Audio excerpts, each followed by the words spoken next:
Assalamu alaikum, sisters and brothers. I'm Nicolette Hodge, and this is War Alert. Sisters and brothers, we are in a very critical time period. The war in the Middle East has escalated, has reached a boiling point, and now we are witnessing a full-scale regional war with global consequences. This war is going to cause a domino effect around the planet, and more wars will ensue as a result of this war. These devils don't know the outcome of this war. They think they're going to win. They're already losing right now. So we're going to discuss the war in the Middle East. We're going to speak about what's taking place with our nation right now. Because, sisters and brothers, a lot of you are thinking that this war is not going to affect us. You're thinking that because it's so far away that it won't affect anything right here. However, we are directly connected to the Middle East. Arabia is the root of civilization.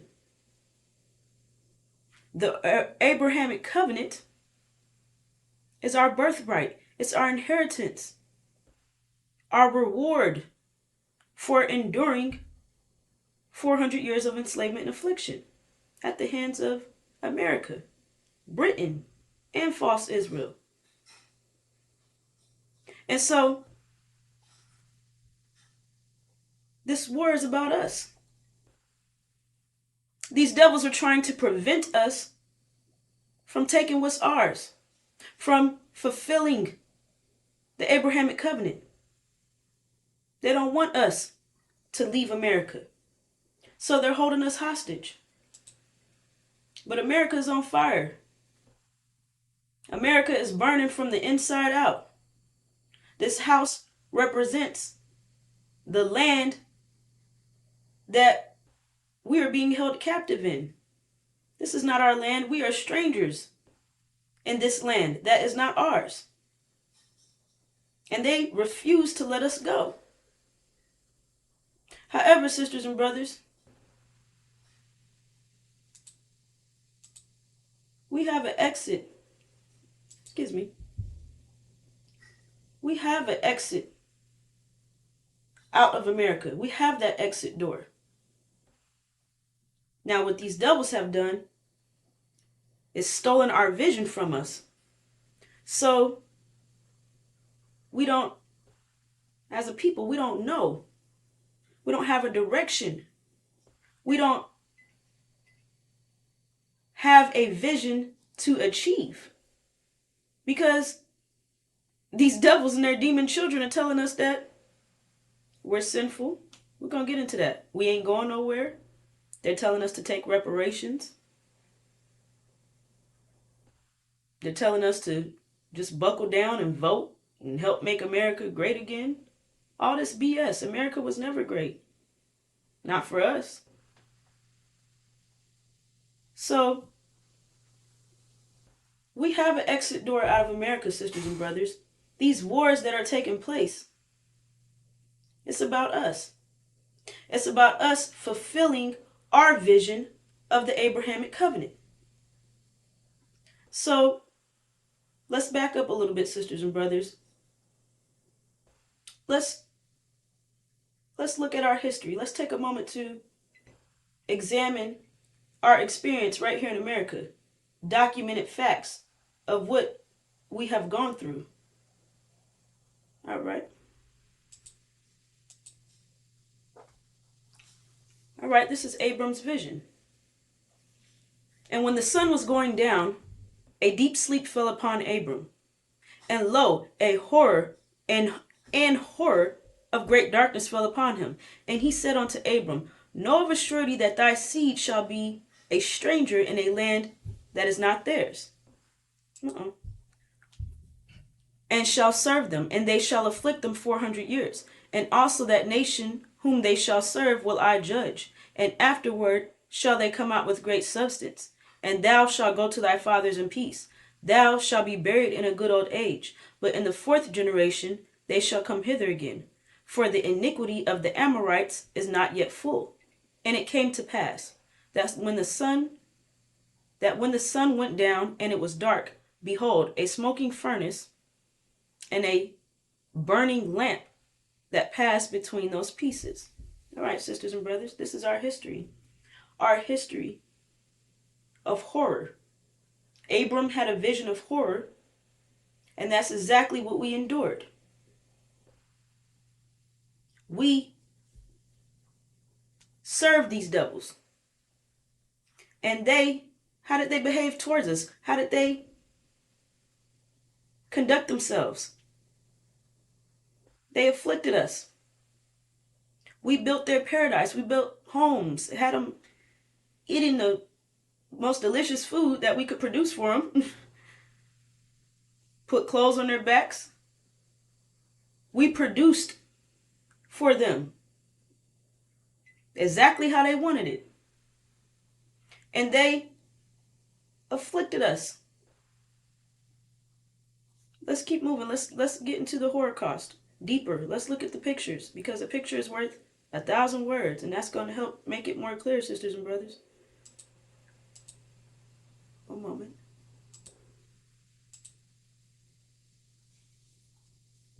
So we served them. We're tending the fields, taking care of all their agricultural needs, building their homes, cooking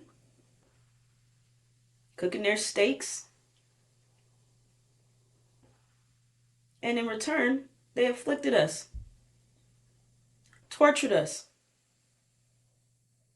beat us, burnt us, put us on a stake, tortured us, cut our bellies open, and snatched our babies right out of our wombs. No anesthesia, nothing. Took our children, ripped them right off of our bosoms, and fed them to alligators. Raped us nonstop. Raped us relentlessly. These devils were trying to rape our original seed out of existence. And they raped us so consistently that now half of the blacks in America are really Caucasians in black skin. They are demons, half devil, half man. However, us sisters, the original black woman right here in America, we overcame the devil's plans to wipe our seed out of existence, because we snuck and we procreated. We were intimate with our original man, and we kept our nation afloat. So once you understand that, sisters and brothers, we have overcome a battle with these devils already, and we have another one, and we're going to be victorious again and again and again. These devils, they did not break us. Okay? So understand that we have a reward for enduring the enslavement and affliction. And they are trying to prevent us from receiving our reward. So let's keep on moving.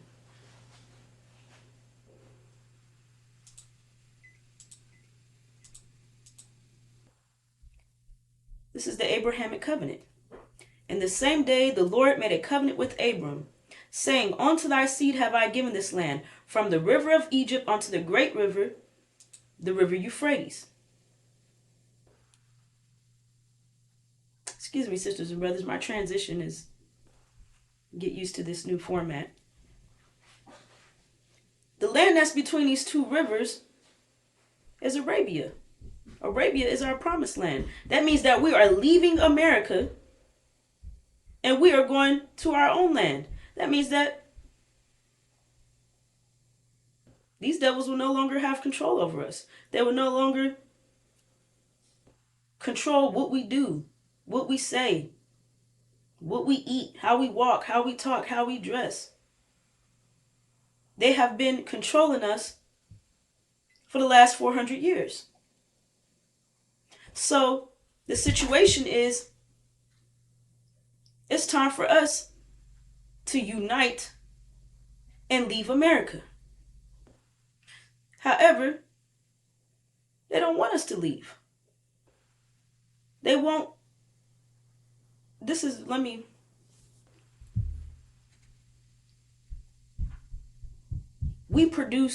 we are the gold and silver. We are the wealth of America. And our creative ideas has built their paradise. We give them gold, or they steal our gold. They steal our gold, and they give us shit. So we give them all the creative ideas, music, and innovation, and they turn around and they throw us the shit.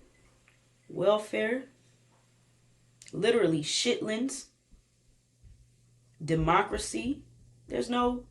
Democracy is not a part of our nature. There's no unity in democracy. Capitalism, where that's exploitation, that's slavery right there by definition. Maximum profit, minimum overhead. So the less that they give us, the richer that they are. So they don't want to let us go, because if we leave America, we actually plunder them. We are the gold and silver, so we take their wealth away from them, and they're poor. They're back to how they was when they came out of the caves of Europe. Pathetic. Not producing anything for self. Okay, and just a very low quality of life. So let's keep moving, sisters and brothers.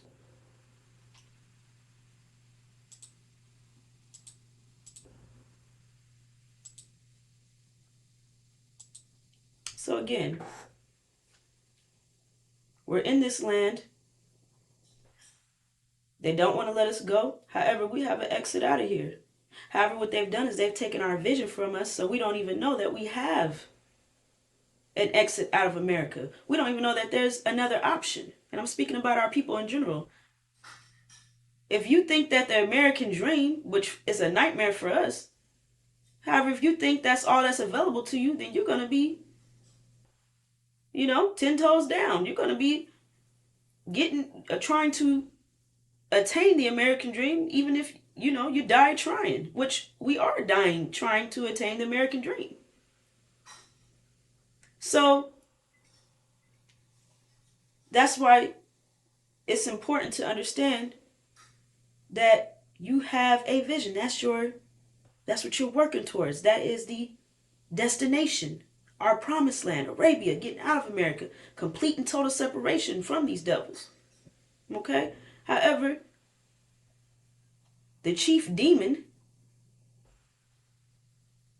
is telling us that we ain't going nowhere. Okay, however, the Abrahamic covenant is clear. We are going somewhere. We're going home. Our promised land is Arabia, the land that's between the river of Egypt and the river Euphrates. So he's calling our covenant a lie. He's calling God a liar. He's calling us angel warriors that's speaking the vision. He's calling us liars. He's calling the messenger of the covenant who is bringing us this message of our inheritance, our reward, and he's the one to fulfill this promise. And the chief demon, Louis Farrakhan, is calling the messenger of the covenant a liar. So let's get deeper into that. Let's examine what's really going on here. Why is it that after going through 400 years of enslavement, torture, and affliction, and we have the evidence, it's clear. Why is it that Louis Farrakhan is telling us that we ain't going nowhere? Let's keep moving.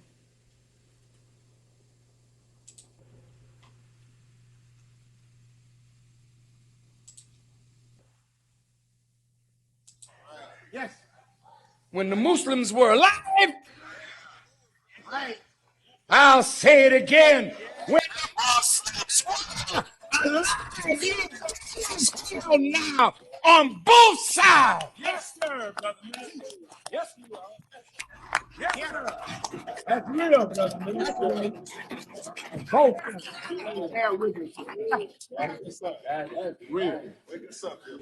When we was alive, we set up schools. That's right.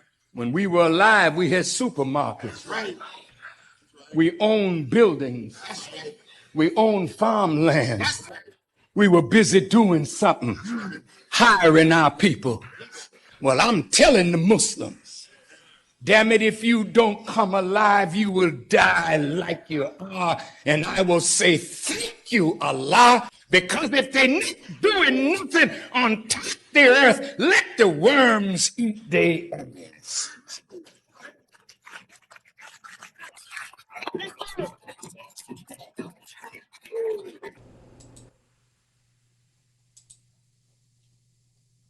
All right, sisters and brothers. Louis Farrakhan, the accuser of our brethren. He is our accuser, accusing us day and night, wishing death on us, praying to Allah that the worms eat our ass. Why is that? Farrakhan has sat in Elijah's seat for the last 42 years and hasn't produced anything. In fact, he destroyed the Nation of Islam. When the messenger departed in 1975, let me back up a little bit. The messenger, Elijah Muhammad's core message is that we are leaving America and going to our promised land, the Abrahamic covenant, Arabia. The messenger said we'll be fools to stay in the land of our imprisonment. Farrakhan was the messenger's national spokesman. So when the messenger departed in 1975, Farrakhan worked with Wallace Worth Dean, Elijah Muhammad's own son, who turned hypocrite and was exiled from the nation. And they worked together to destroy all the nation's assets, $80 million. We had everything we needed to sustain ourselves until it's time for us to come in contact with the messenger of the covenant and leave America. We have food, clothing, we had dress shops, we had farmland, we had apartments, homes. The nation had a bank. We had a school. We had it set up to where we didn't have to deal with any devils. Period. And Farrakhan came and destroyed all of our hard work. Destroyed Elijah Muhammad's legacy. Overnight. And then he pops up in 1980 talking about some rebuilding the nation. And then had been collecting money for the next 42 years for some economic development program that hadn't produced any economic fruit. Not for the nation. So the nation's net worth is zero. And Farrakhan is a millionaire. How is that? So the very one that destroyed the nation, robbed the nation, robbed the members, took their tithes and offerings and lined his pockets, living like a king.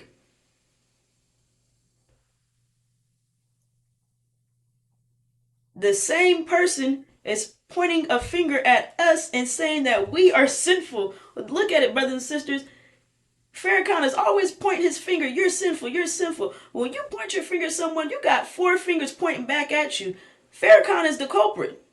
He's the one that put the Nation of Islam to death. And he's mad that they're not producing quick enough for him. This is on top of the fact that he's pimping our sisters out, has them on the streets, selling all kind of things just to keep Farrakhan rich. The nation has nothing. And he's telling us that we're sinful, we ain't going anywhere. However, understand, sisters and brothers, that as long as we stay here in America, Farrakhan benefits just like the devils do. Because Farrakhan, just like his devil fathers, and we're going to get right into his DNA. Once you understand that, it makes a lot of things clear. However, as long as Farrakhan is leeching off of the true followers of Elijah Muhammad, he's rich. He's living, what he may think is a good life. However, he's cursed, he's disemboweled, so there's no amount of money that would make me happy in that kind of situation. However, he's a devil, so he loves money. And let's keep moving, sisters and brothers, because I want to keep it not too long, however, effective. I want to make this presentation effective. So let's just get right into this scientific biological fact. We are the seed of our father. Life starts out with the seed. Okay? The seed enters the egg. The egg is the living material that cultivates the seed and prepares the seed for life outside of the womb.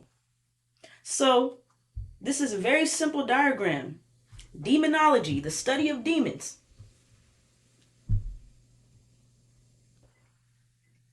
An original father, an original seed, plus an original mother, an original egg, is going to equal an original child. All right? And let's go to the next one. An original father, which is an original seed, plus a Caucasian mother, a Caucasian egg, is going to equal an original child in white skin. So this child is original. He's the seed of his father. However, he has the appearance of his Caucasian mother. We don't care about skin tone. It's not about white or black. Because you can be white, but that doesn't mean that you're a devil. And you can be black, but that does not mean that you are original. So here on the bottom, you have a Caucasian father, a Caucasian seed, plus a Caucasian mother, a Caucasian egg, equals a Caucasian child. Straightforward. All right? And so is the next one. A Caucasian father plus an original mother is going to equal a Caucasian child with black skin. So this child looks black, where we got to be careful with how we even analyze, because what is black? Black is a skin color. That does not determine the person's nature or bloodline. And that nature and bloodline can only be determined by the father.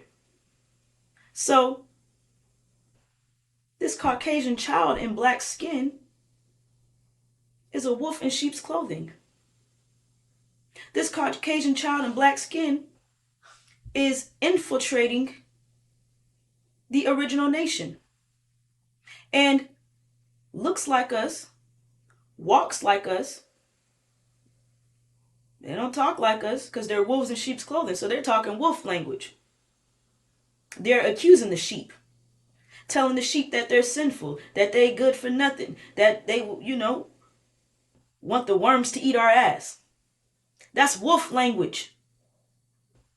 So again, we don't go by skin color, because you're not going to be able to determine the bloodline by looking at someone's skin tone. Because as you can see on the top portion, this original father and a Caucasian mother produced an original child that has a white skin tone.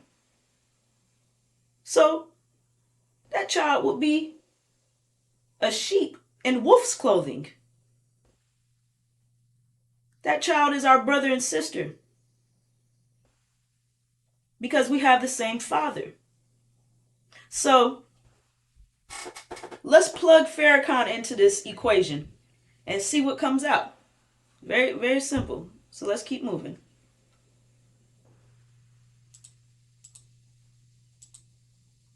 All right. Farrakhan admits his father is a Portuguese Jew. His father is Caucasian. His father is a devil. Farrakhan's mother is black. And she was raped by Percival Clark, Farrakhan's father. He forced his seed into her womb and made her produce a Caucasian child in black skin, which is a demon, which Farrakhan is the chief demon legion.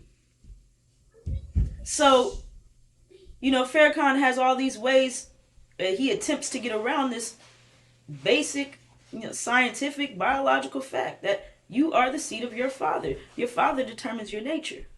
Doesn't matter who your mother is. So he says, oh, God created babies in the womb. That's a lie. That's your mother and your father came together to produce you. There's no mystery about it. And so I have another one moment, sisters and brothers.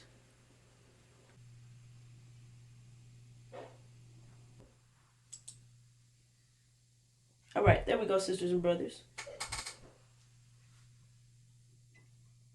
Louis Eugene Grounds, that's Farrakhan's birth name. He has turned the NOI backwards. He is Legion. And he is the son of a devil. And he admits that his father is a devil.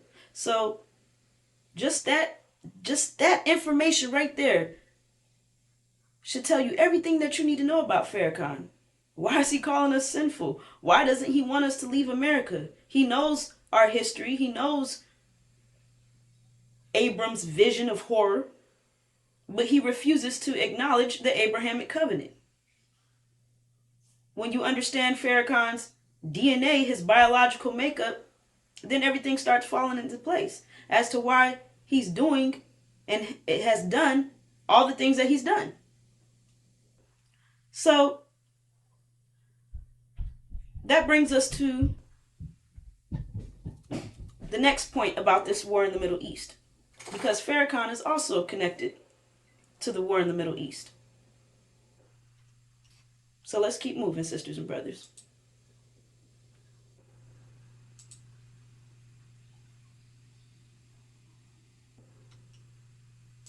One moment.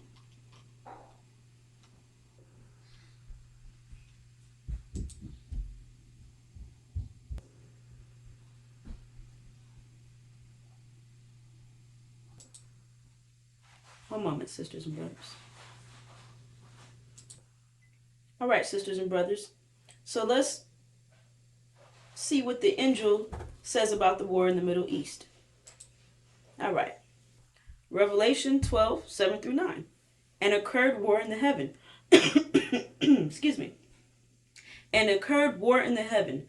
The Michael and the angels of him of the two war with the dragon, and the dragon warred and the angels of it. And not it proved strong. Not but place was found of them yet in the heaven. And was thrown the dragon the great, the serpent the archaic, the being called devil and the Satan, the making to err, the being inhabited whole. He was thrown into the earth, and the angels of him with him were thrown. All right, so let's analyze what's being said here. All right, so this scripture is identifying the players in this war in the Middle East and the outcome of this war. All right, and so let's get to it. Michael and his angels. Michael is our God, Master Farad Muhammad. His angels are our brothers, Iran and Syria. One moment. New system, sisters and brothers, so I'm still working with it. So Michael, Master Farad Muhammad, Iran and Syria is his angels. All right? And they're going to war against the dragon, which is the House of Assad, or they're at war. Michael and his angels are at war with the House of Assad, which is the dragon, and his angels, which are America, Britain, and false Israel.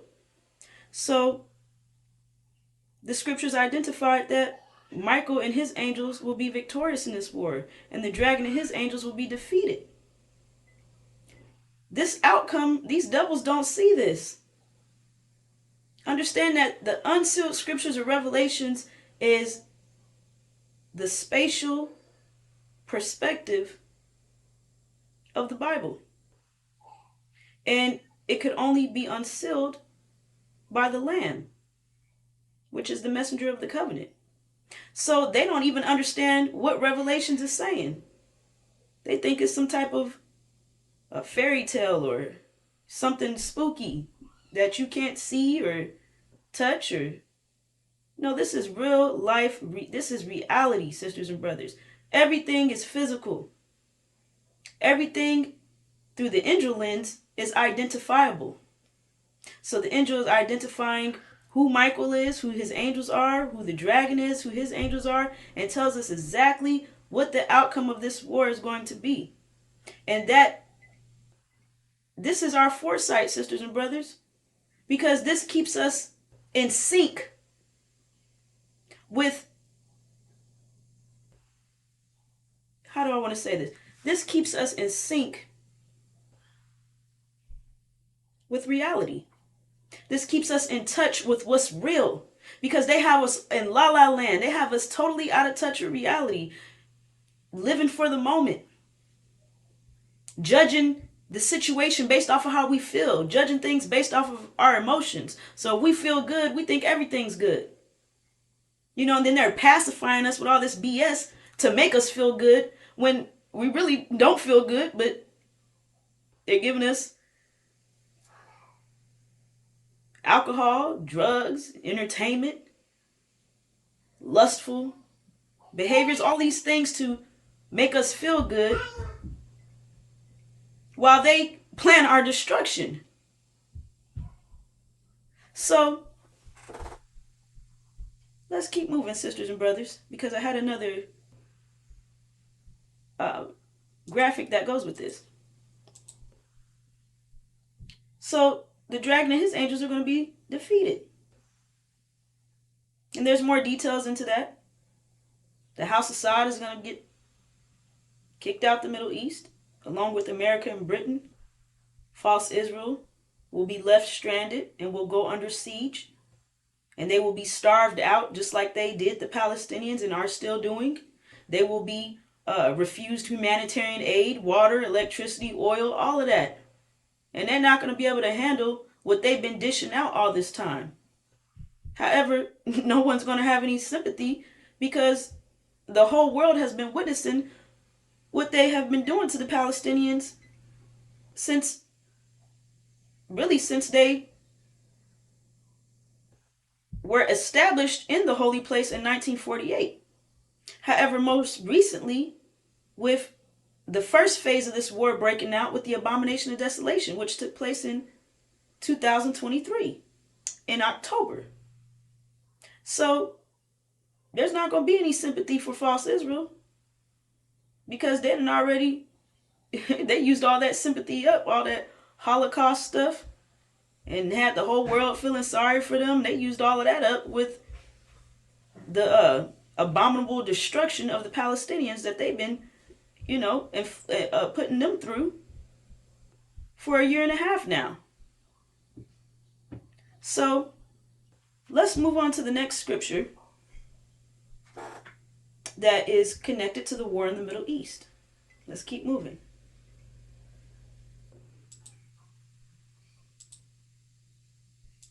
All right.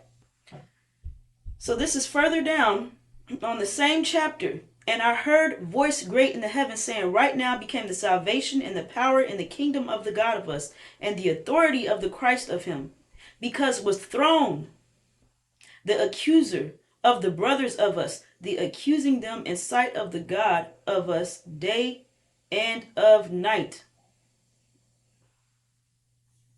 So during the war, first of all, let's get into this. Who's accusing us? Louis Farrakhan. And it shares that he's accusing us inside of the God of us day and night. That means that he's consistently accusing us, relentlessly accusing us day and night, accusing us nonstop. So that's clear. However, it shares that this scripture is identifying that during the war in the Middle East, Farrakhan is going to be cast down.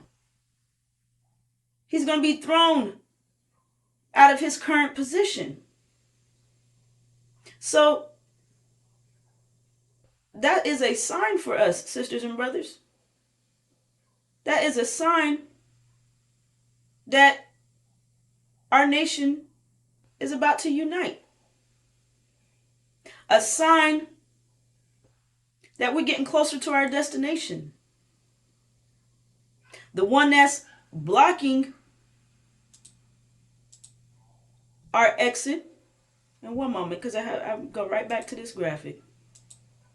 The one that's blocking our vision, blocking our exit out of America, will be cast down. And there will be new leadership over the Nation of Islam. The messenger of the covenant will take control of the Nation of Islam and clean up Farrakhan's mess.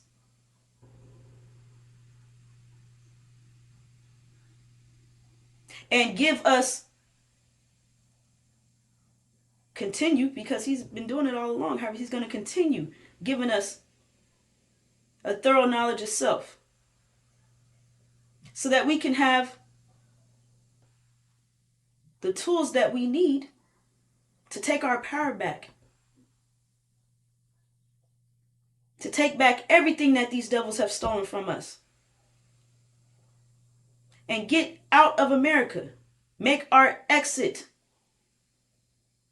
And without that resistance right there of Louis Farrakhan lying to us about our vision, lying to us about who we are, lying to us about everything.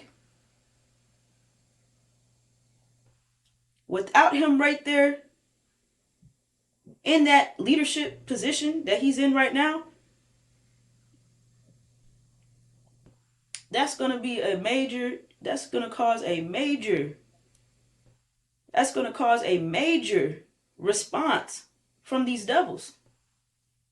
Because the devils have Farrakhan in place to prevent us from fulfilling our vision. So with Farrakhan out the way, that means that we're about to fulfill our vision. And these devils cannot have that. So we must prepare, sisters and brothers, because we are in a critical time period and it's going to get more and more intense. It's not going to lighten up anytime soon. We're in it, sisters and brothers. So I'm going to pull up this last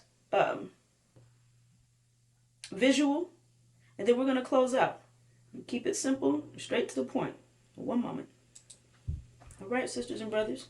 So this change of leadership over the Nation of Islam, Farrakhan being cast down and exposed for the son of a devil, FBI informant, lying, dog, disemboweled, chief demon rat that he is. When he's cast down and the messenger of the covenant takes control of the Nation of Islam, that is our sign to flee. And this is the only sign given to this wicked generation. However, sisters and brothers, we are given plenty signs because it's about us. So we're given signs so that we can know to avoid danger that's ahead, so that we can know to make an adjustment, given signs so that we can make a necessary change to stay in sync, getting signs to let us know that we're getting closer to our destination. And this sign of Jonah is a critical sign. It's a very, what's the word? It's a heavy sign, a critical sign, because these devils are going to attack us. They're going to attack all blacks. Because they cannot let us unite and leave the country. They do not want us to leave this burning house. And they're going to do everything in their power to prevent our rise. And their last resort is to destroy us completely, totally wipe us out. However, we are going to flee. And we are going to overcome this attack that these devils have planned for us, because we're going to be victorious. We're going to handle business. Our men are going to secure us. And sisters, we're going to secure ourselves too, with our discipline, with our power, with our unity, cooperation with each other, and collaboration. We're going to make sure our hearts are firm enough to handle what we're about to be seeing. We're about to witness the destruction of these devils. And in their destruction, they're going to try to destroy us. So we're going to be victorious, and we're going to overcome all of this and get home where we belong. Sisters, we're going to take our pedestal back. And we're not giving it up. We will remain on our pedestal. Our disciplined power, our disciplined energy is our power. And that's how we're going to maintain our pedestals. So, with that, sisters and brothers, that brings us to a close, and I will be back with more. Assalamu alaikum.